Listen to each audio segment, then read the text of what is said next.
la Santa e Inmaculada Concepción de María. Cuando Joaquín, que se encontraba de nuevo entre su ganado, quiso ir de nuevo al templo para ofrecer sacrificios, le envió Ana palomas y otras aves en canastos y jaulas por medio de los siervos para que fuesen a llevárselas a la pradera. Joaquín tomó 2 asnos y los cargó con 3 animalitos pequeños, blancos y muy despiertos, de cuellos largos, corderos o cabritos, encerrados en cestas. Llevaba él mismo una linterna sobre su cayado, era una luz en una calabaza vacía. Subieron al templo, guardando sus asnos en una posada, que estaba cerca del mercado. Llevaron sus ofrendas hasta los escalones más altos y pasaron por las habitaciones de los servidores del templo. Allí se reunieron los siervos de Joaquín después que les fueron tomadas las ofrendas. Entró Joaquín en la sala donde se hallaba la fuente llena de agua en la cual eran lavadas las víctimas. Se dirigió por un largo corredor a otra sala a la izquierda del sitio donde estaba el altar de los perfumes, la mesa de los panes de la proposición y el candelabro de los 5 brazos. Se hallaban reunidas en aquel lugar varias personas que habían acudido para sacrificar. Joaquín tuvo que sufrir aquí una pena muy cruel. Vi a un sacerdote, de nombre Rubén, que despreció sus ofrendas, puesto que en lugar de colocarlas junto a las otras, en lugar aparente, detrás de las rejas, a la derecha de la sala, las puso completamente de lado. Ofendió públicamente al pobre Joaquín a causa de la esterilidad de su mujer y sin dejarlo acercarse, para mayor injuria, lo relegó a un rincón. Vi entonces a Joaquín lleno de tristeza abandonar el templo y, pasando por Betania, llegar a los alrededores de Maquero. Permaneció tan triste y avergonzado que, por algún tiempo, no dio aviso del sitio donde se encontraba.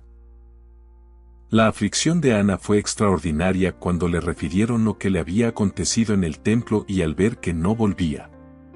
5 meses permaneció Joaquín oculto en el monte Hermón. He visto su oración y sus angustias. Cuando iba donde estaban sus rebaños y veía a sus corderitos, se ponía muy triste y se echaba en tierra cubriéndose el rostro. Los siervos le preguntaban por qué se mostraba tan afligido, pero él no les decía que estaba siempre pensando en la causa de su pena, la esterilidad de su mujer. También aquí dividía su ganado en 3 partes, lo mejor lo enviaba al templo, la otra parte la recibían los esenios, y él se quedaba con la más inferior. También Ana tuvo que sufrir mucho por la desvergüenza de una criada que le reprochaba su esterilidad. Mucho tiempo la estuvo sufriendo hasta que la despachó de su casa.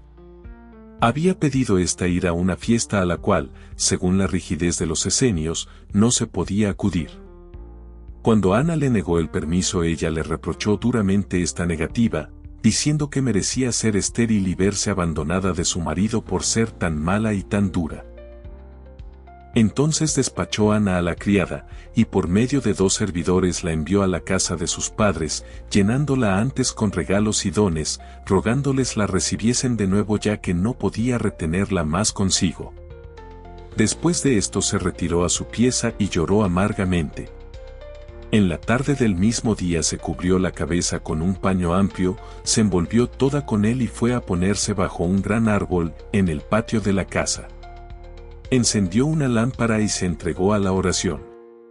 Permaneció aquí mucho tiempo Ana clamando a Dios y diciendo, si quieres, Señor, que yo quede estéril, haz que, al menos, mi piadoso esposo vuelva a mi lado. Entonces se le apareció un ángel.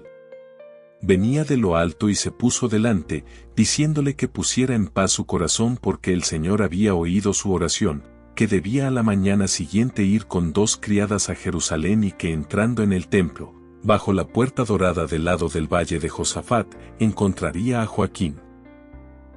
Añadió que él estaba en camino a ese lugar, que su ofrenda sería bien recibida, y que allí sería escuchada su oración. Le dijo que también ya había estado con Joaquín, y mandóle que llevase palomas para el sacrificio, y anuncióle que el nombre de la criatura que tendría, luego lo vería escrito. Ana dio gracias a Dios y volvió a su casa contenta. Cuando después de mucho rezar en su lecho, se quedó dormida, he visto aparecer sobre ella un resplandor que la penetraba.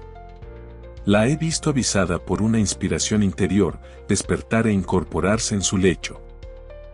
En ese momento vi un rostro luminoso junto a ella, que escribía con grandes letras hebreas a la derecha de su cama. He conocido el contenido de la frase, palabra por palabra. Expresaba en resumen, que ella debía concebir, que su fruto sería único, y que la fuente de esa concepción era la bendición que había recibido Abraham. La he visto indecisa pensando cómo le comunicaría esto a Joaquín, pero se consoló cuando el ángel le reveló la visión de Joaquín. Tuve entonces la explicación de la Inmaculada Concepción de María y supe que en el Arca de la Alianza había estado oculto un sacramento de la Encarnación, de la Inmaculada Concepción, un misterio de la redención de la humanidad caída. He visto a Ana leer con admiración y temor las letras de oro y rojas brillantes de la Escritura, y su gozo fue tan grande que pareció rejuvenecer cuando se levantó para dirigirse a Jerusalén. He visto, en el momento en que el ángel se acercó a ella, un resplandor bajo el corazón de Ana, y allí, un vaso iluminado. No puedo explicarlo de otro modo sino diciendo, había allí como una cuna, un tabernáculo cerrado que ahora se abría para recibir algo santísimo. No puedo expresar cómo he visto esto maravillosamente. Lo vi como si fuera la cuna de toda la humanidad renacida y redimida, lo vi como un vaso sagrado abierto, al cual se le quita el velo. Reconocí esto con toda naturalidad. Este conocimiento era a la vez natural y celestial. Ana tenía entonces, según creo, 43 años. La visión de Joaquín. He visto también la aparición del ángel a Joaquín. El ángel le mandó llevar las ofrendas al templo y le prometió que sería escuchada su oración. A pesar de que le dijo que fuera después a la puerta dorada del templo, Joaquín sentíase temeroso de ir. Pero el ángel le dijo que los sacerdotes ya tenían aviso de su visita. Esto sucedía en tiempo de la fiesta de los tabernáculos. Joaquín había levantado su choza con ayuda de sus pastores. Al cuarto día de fiesta dirigióse a Jerusalén con numeroso ganado para el sacrificio, y se alojó en el templo. Ana, que también llegó el mismo día a Jerusalén, fue a hospedarse con la familia de Zacarías, en el mercado de los peces, y se encontró con Joaquín al finalizar las fiestas. Cuando Joaquín llegó a la entrada del templo, le salieron al encuentro dos sacerdotes, que habían recibido un aviso sobrenatural. Joaquín llevaba 2 corderos y 3 cabritos. Su ofrenda fue recibida en el lugar acostumbrado. Allí mismo degolladas y quemadas las víctimas. Una parte de este sacrificio, sin embargo, fue llevada a la derecha de la antesala y allí consumida. En el centro del lugar estaba el gran sillón desde donde se enseñaba. Mientras subía el humo de la víctima, descendía un rayo de luz sobre el sacerdote y sobre Joaquín. Hubo entonces un silencio general y gran admiración. Luego vi que 2 sacerdotes llevaron a Joaquín a través de las cámaras laterales hasta el Sancta Sanctorum, ante el altar del incienso. Aquí echó el sacerdote incienso, no en granos, como era costumbre, sino una masa compacta sobre el altar. Era una mezcla de incienso, mirra, casia, nardo, azafrán, canela, sal fina y otros productos, y pertenecía al sacrificio diario, que se encendió. Joaquín quedó solo delante del altar del incienso, porque los sacerdotes se alejaron. Vi a Joaquín hincado de rodillas, con los brazos levantados, mientras se consumía el incienso. Permaneció encerrado en el templo toda la noche, rezando con gran devoción. Estaba en éxtasis cuando se le acercó un rostro resplandeciente y le entregó un rollo que contenía letras luminosas. Eran los 3 nombres, Melia, Ana y Miriam, diversas formas de los nombres Joaquín, Ana y María. Junto a ellos veíase la figura del Arca de la Alianza o un tabernáculo pequeño. Joaquín colocó este rollo escrito bajo sus vestidos, junto al corazón. El ángel habló entonces: Ana tendrá una niña inmaculada y de ella saldrá la salud del mundo. No debe lamentar Ana su esterilidad, que no es para su deshonra sino para su gloria. Lo que tendrá Ana no será de él, Joaquín, sino que por medio de él será un fruto de Dios y la culminación de la bendición dada a Abraham. Joaquín no podía comprender esto, y el ángel lo llevó detrás del cortinado que estaba separado lo bastante para poder permanecer allí. Vi que el ángel ponía delante de los ojos de Joaquín una bola brillante como un espejo, él debía soplar sobre ella y mirar. Yo pensé que el ángel le presentaba la bola, según costumbre de nuestro país donde, en los casamientos, se presenta al sacristán. Cuando Joaquín echó su aliento sobre la bola, aparecieron diversas figuras en ella, sin empañarse en lo más mínimo. Joaquín observaba. Entendí que el ángel le decía que de esa manera Ana daría a luz, por medio de él, sin ser empañada. El ángel tomó la bola y la levantó en alto, quedando suspendida.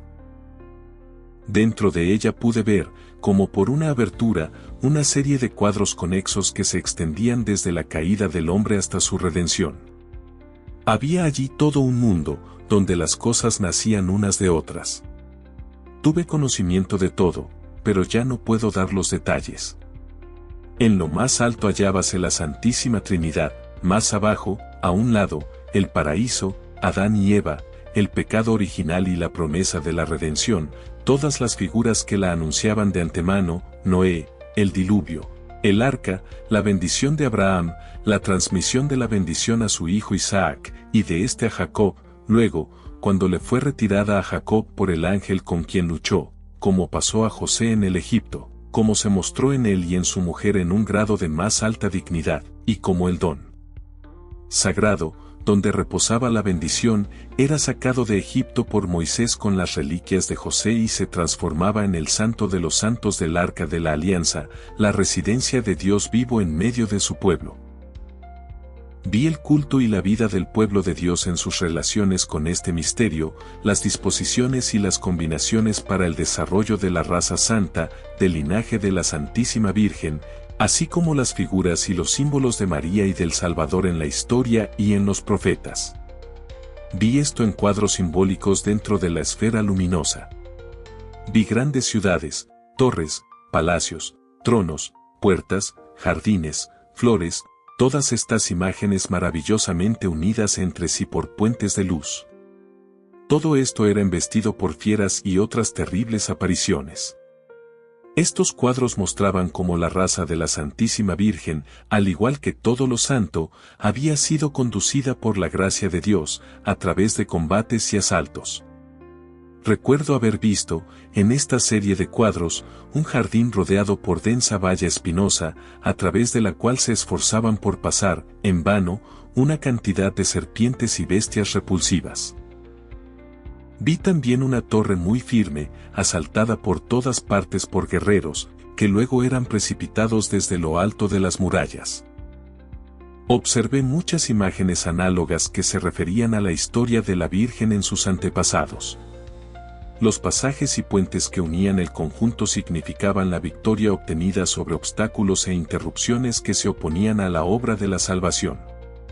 Era como si una carne inmaculada, una sangre purísima hubiesen sido puestas por Dios en medio de la humanidad, como en un río de agua turbia, y debiesen, a través de muchas penas y esfuerzos, reunir sus elementos dispersos, mientras el río trataba de atraerlas hacia sí y empañarlas, pero al final, con la gracia de Dios, de los innumerables favores y de la fiel cooperación de parte de los hombres, esto debía, después de oscurecimientos y purificaciones, subsistir en un río que renovaba sus aguas sin cesar, y elevarse fuera del río bajo la forma de la Santísima Virgen, de la cual nació el Verbo, hecho carne, que habitó entre nosotros. Entre las imágenes que contemplé en la esfera luminosa había muchas que están mencionadas en las letanías de la Virgen, las veo, las comparo, las comprendo y las voy considerando con profunda veneración cuando recito las letanías. Más tarde se desarrollaban en estos cuadros hasta el perfecto cumplimiento de la obra de la divina misericordia con la humanidad, caída en una división y en un desgarramiento infinito. Por el costado del globo luminoso opuesto al paraíso, llegaban los cuadros hasta la Jerusalén celestial, a los pies del trono de Dios. Cuando hube visto todo, se desvaneció el globo resplandeciente, que no era sino la misma sucesión de cuadros que partiendo de un punto volvían todos a él luego de haber formado un círculo de luz. Creo que fue una revelación hecha a Joaquín por los ángeles, bajo la forma de una visión, de la cual tuve yo también conocimiento. Cuando recibo una comunicación de esta clase se me aparece siempre dentro de una esfera luminosa.